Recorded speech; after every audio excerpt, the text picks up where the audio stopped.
acting all high and mighty over just $300. I don't need that chump change.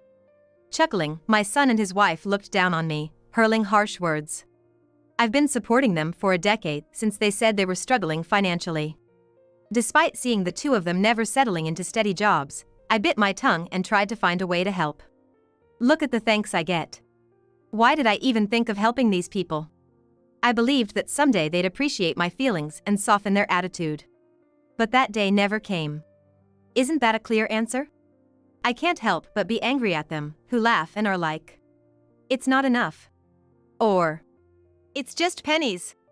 After taking away 10 years of my time and the money I saved up. For 10 years, I've dedicated myself to my son and his wife without saying a word. But that ends today. My name is Mary, a homemaker in my 50s. After my husband passed away, I've been living alone. We have a son. After graduating from college, he moved out and now has a family with his wife. They live nearby, but honestly, we aren't on good terms. They're, let's say, a bit problematic. After college, my son started working at a company where he met his wife. She quit her job upon marrying, becoming a full-time homemaker. But less than a year later, my son quit his job. Apparently, he had trouble with his boss. Thinking he'd easily find a new job, he threw everything away over one dispute. But life didn't go the way he thought. Despite searching, he couldn't find a suitable job, and he eventually gave up on working altogether. His wife didn't seem interested in working either, and in a few months, they fell into financial hardship. To support them, I decided to send them a modest $300 a month. They cried and thanked me for the financial aid. Every day, I hoped they'd get out of their hardship and be able to support themselves. But now, 10 years later, my monthly $300 isn't something they're grateful to receive. It's become something they think they're entitled to. For instance, one month was hectic with family events, and I couldn't find time to meet my son and his wife on the day I usually give them their monthly allowance. Late that night, I heard someone knocking loudly at the door, and it was my son and his wife visiting. "Mom, we need the allowance on time." "Are you starting to forget things 'cause you're getting older?" My son teased, but, exhausted and sleepy from several busy days, I was like, "I'll give it to you another time. Please go home for now." Then, his wife, her face flushed with anger, was like, "This is a monthly thing, you need to give it on time. Just because you're my husband's mother doesn't mean you can act this way." And she grabbed me by the collar. Shocked by the sudden confrontation, I ended up handing over the already prepared $300 to my son and his wife. "If you just handed it over honestly from the start, this wouldn't have happened. I don't want to use physical force with you either." "Yeah, listen to us and behave. If you ever lose your mind, we're the ones who'll be looking after you. It wouldn't hurt to get in our good books now, right?" I was infuriated by their audacity, but if I retaliated now and upset their pride, they might never be able to stand on their own 2 feet again, just like when my son had to quit his job. So, swallowing my feelings, I just smiled, apologized, and did as they asked. Looking back, I believe I should have stood my ground then. But I had an overwhelming desire for them to somehow get back on track. And that's why I felt so powerless. The unpleasant memories with them weren't just that. One day at work, I got a call from a good neighbor. "Mary, can you talk? About your son and his wife." "Oh my! I'm sorry. I'll be right there." Apparently, when the neighbor returned from shopping, she noticed signs of a break-in. Checking the security footage, she was shocked to see the culprits were none other than my son and his wife. Though her place was a mess, nothing was stolen.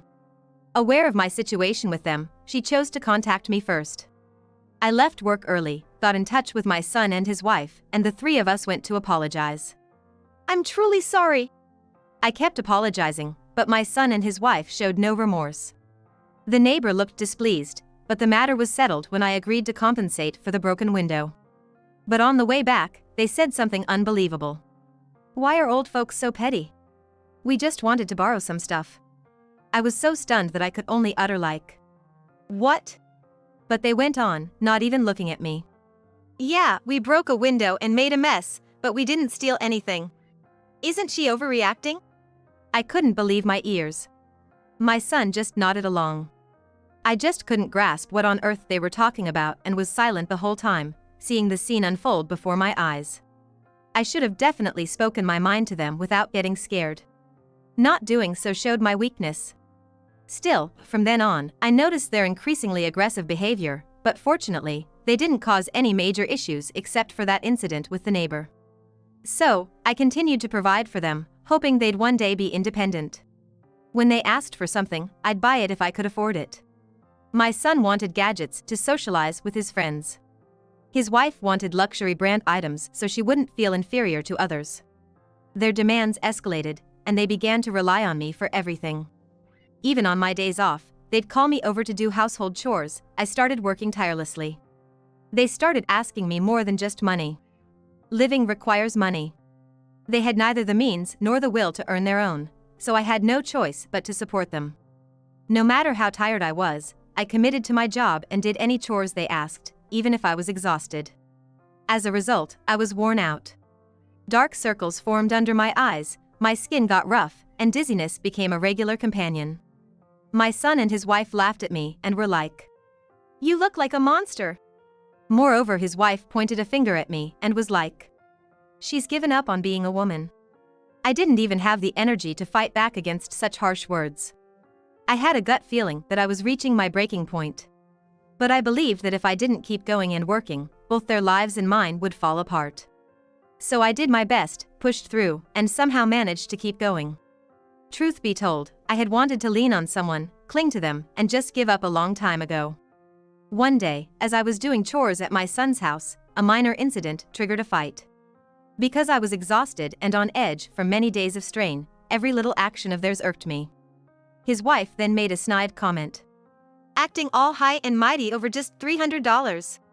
My son, falling for her words, was like, "We don't need such chump change," and handed back the $300 I had dutifully given them that day. They were like, "If you're gonna give us money, bring a decent amount." Mocked and looked down on me. Those words lit a fire in me. Fine. I'll stop then. Without thinking of the future or considering their feelings, the words just spilled out of my mouth.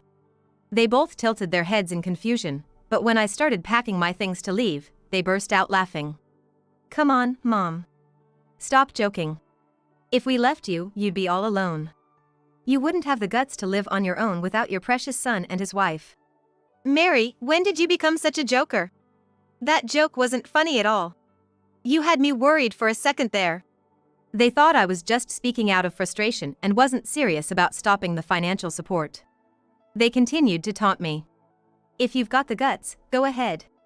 But if you do, we'll cut ties with you. Think you can handle being all on your own?" Come on, you'd want to take back those words in no time. There's no way your stubborn mom could do something like that, right? They had no idea how backed into a corner I felt, yet they continued to treat me poorly. I wondered what was in it for me to keep supporting them, buying them what they wanted, and doing their housework. Wasn't I just being used and taken advantage of? Feels like I'm just getting the short end of the stick. Taking advantage of my feelings, treating me like a lackey, and this attitude even when I'm at my wit's end. They might be family in name, but with the way they were acting, I couldn't see them as such. "I'm serious. Remember, you asked for this," I said, yet they just chuckled, taking it as a joke. Go ahead and try. But you'll regret it soon. I can already see it. Those words of my son lit a fire in my fighting spirit. I'm gonna send them straight to hell.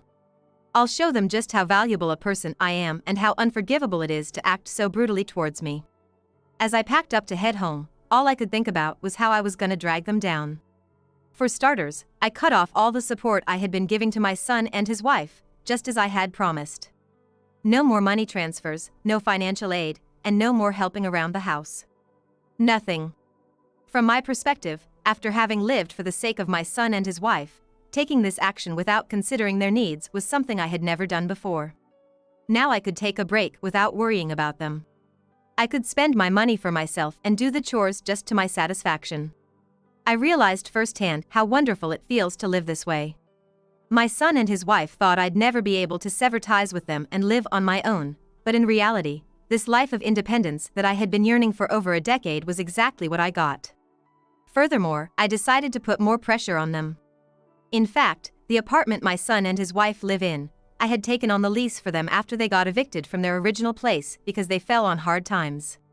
Of course, I was also the one paying the rent. Having decided to cut off all support for them, it didn't make sense to continue helping with the rent. So, I contacted the real estate and decided to cancel the lease. The person who managed the apartment, well aware of our situation, was accommodating. They were given a month's notice to leave, or else they would be reported. That night, I texted my son and his wife to tell them that if they don't move out of the apartment within a month, it'd be a matter. They read the message immediately, and not even 5 minutes later, my phone was ringing. Mom, what the hell is this? Where are we supposed to live? My son shouted as soon as I answered. I could hear his wife freaking out in the background. You might have forgotten, but I was the one paying for that apartment. I told you I was cutting off all help, didn't I? So of course, I'd cancel the lease too, right? We never agreed to that. You said you'd stop sending money, but we thought you'd continue with everything else. I chuckled at his naive expectation, thinking, and was like, really? While they say such hurtful words to me, they intended to keep accepting my support except for the allowance. It made my head spin to think of the ridiculously naive mindset of my son and his wife. I've been treated however they pleased all this time. Even when I said I didn't like it, I always complied with their demands, giving them both money and time. All of it, was out of a somewhat selfish wish of mine, hoping they'll eventually stand on their own 2 feet. But I was wrong.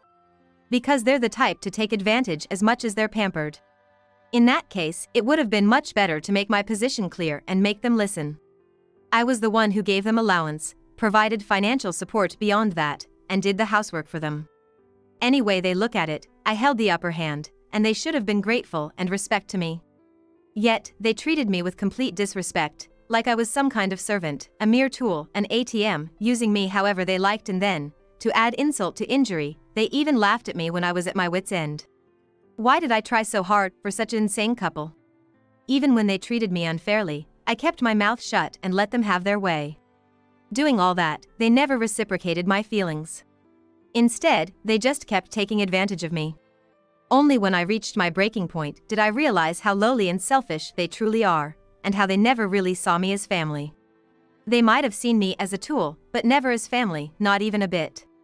Why didn't I realize this sooner? Why did I continue to give my all until I felt so overwhelmed? Why did I keep believing in them? Looking back, my past actions seem pitiful. Believing that one day they'd stand on their own, I tirelessly supported them. But all that meant nothing. As I regret the past, my anger towards them wells up. I need to give them a piece of my mind. I won't be satisfied until they admit their wrongs and apologize. Feeling this way, I spoke up again. I'm gonna stop the allowance but continue with the other support? What are you thinking? That's not gonna happen. At my words, my son tried to interject like, but. I cut him off. No buts.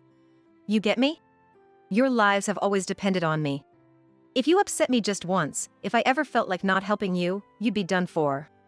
Lucky for you, I'm naive enough to keep hoping that maybe one day you'll be independent, that perhaps one day you won't need me to get by. That's right, Mom is kind. That's why you're not really gonna abandon us, right? You just said those things in the heat of the moment, and now you can't take them back, so you're doing this, right? It's okay, we forgive you. Let's try to be a family again, okay? Don't be stupid. I've come to my senses. Despite all the support, you guys don't even want to be independent, do you? You just want to keep living comfortably on my dime, don't you? Trying to backpedal, my son responded.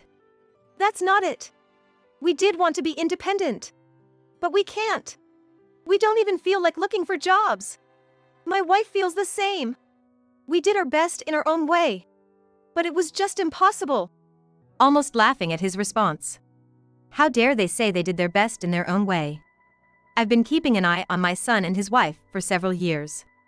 Neither of them seemed to be making any effort to find jobs or live frugally. They were just living comfortably off me every single day. How does that translate to they tried our best in their own way? Listen, Mom. We're really grateful for everything you've done. I mean, we couldn't put it into words, but you've always gone above and beyond for us. We always knew that we're able to live because of you, and that we'd be lost without you. So, why don't we try again? You need us too, right? Are you kidding me? I don't need you. On one hand, there's a guy who's still stuck on some trouble he caused 10 years ago, never settling into a steady job and just being a layabout. And on the other hand, there's a woman acting like a stay-at-home wife, never admonishing or supporting her husband, just doing whatever she pleases. You think I need folks like you too? You couldn't be more wrong. Do you have any idea how much I've had to endure because of you too? Day in, day out, working to make money for you, and even when I'm not working, I'm doing chores for you. There's no way that isn't tough. I've come to realize that I'm not naive enough to want to be family with you too after all that. Don't say such harsh things, Mom. We need you. Without someone like you supporting us all the time, we'd... Despite my words, my son kept insisting on his perspective without paying any heed to mine. As I was wondering what to do next, I suddenly heard a shout like, "Give me that." And then his wife came on the line. "Mary! To be honest, I've been frustrated with my husband's selfish behavior too. Most men go out, work, and support their family, but he just wanders around, not working for my sake. Every day I regret marrying him. I feel just as wronged as you do. I'm a victim too. Please, help me, even if it's just me. I can't do this without you." Then, out of nowhere, his wife tried to abandon him to save herself. Stunned by her audacity, she continued, "I'll do anything you need me to, whether it's housekeeping or anything else. Use me however you want. Please, Mary, don't abandon me." After those words, I could hear the couple arguing again over the phone and struggling to take control of the call. Annoyed by the noise, I frowned, and then it seemed like the phone got knocked out of hand and got disconnected. Days passed without a call back from them. Apparently, their relationship deteriorated significantly after that incident, and they decided to divorce and go their separate ways. They blamed each other and even started fighting over money. The dispute went on until they finally got divorced. After the divorce, both tried to contact me, but by that time, I had already blocked both of their numbers, so I never heard from them. My son started working day and night at a factory job, barely making ends meet. On the other hand, his ex-wife tearfully ran back to her parents' house and confessed everything. They reprimanded her severely. She came to apologize, escorted by her parents, but she cried so much that I couldn't understand what she was saying. Since then, I've been living for myself. For 10 long years, I had been bound by their presence and never had a moment to cherish my own time. Living a life centered around myself felt incredibly refreshing and irresistible. Although I ended up alone without them, I found comfort in that. I have no idea what the future holds. There might be a time when I won't be able to live just for myself. But for now, I think I'm just gonna live for me.